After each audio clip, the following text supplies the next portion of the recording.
Alright, this is Thomas Pyburn with 317 Dynamics. Today we're going to talk about my carry gun.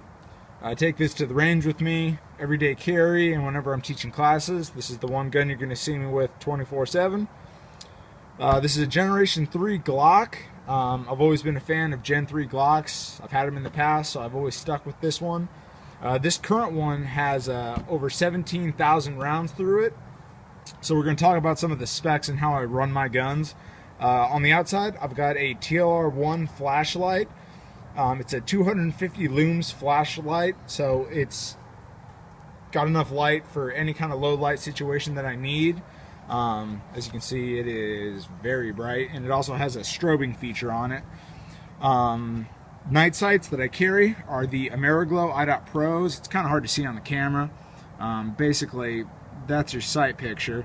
There's a tritium insert right here. You really can't see because it's kind of dark where we're at right now.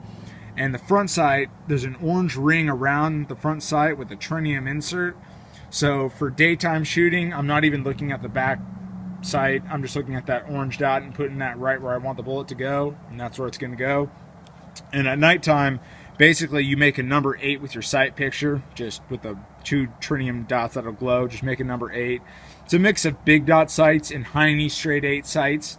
I find these to be really great set of sights. I'd like to put them on future carry guns. I also love it because of this really tall ledge it has on the back for one-handed manipulations. Now we're going to gut the gun and show you some of the stuff on the inside of it. Starting with the frame, I'm a big fan of Zev Technologies products. So I've got the complete Zev Technologies competition spring kit in the gun. What that means is I have the 3.5 pound disconnector in here along with the Zev trigger spring in there. You really can't see it, but it's in there right around there. Gives it a 3.5 pound trigger pull. Those are all the upgrades I have inside here, and I just have the standard slide lock on here, and you can tell how worn it is because it's turning silver, considering that I'm left-handed and I just use it to lock the slide up instead of switching hands like most people do when they lock the slide. That's the lower. On the uppers, where I've got more upgrades in it, I've got a stainless steel guide rod that I got from Glockworks.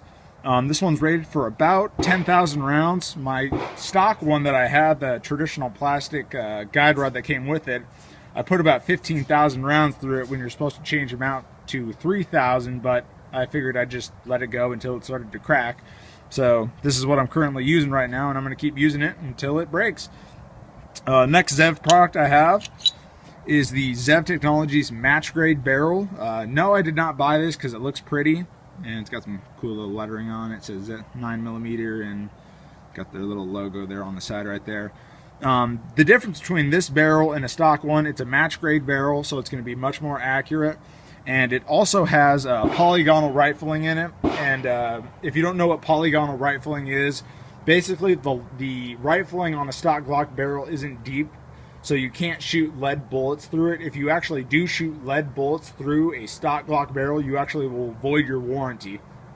This barrel, the rifling is a lot deeper, kind of like a 1911, so you can run any ammo through it you want and it'll work fine.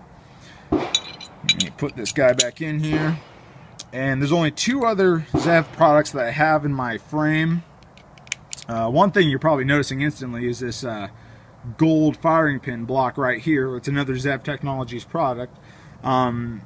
It's reinforced and a little bit thicker, and it has a lighter spring in there, so it's a lot easier for the firing pin to go forward and hit the primer.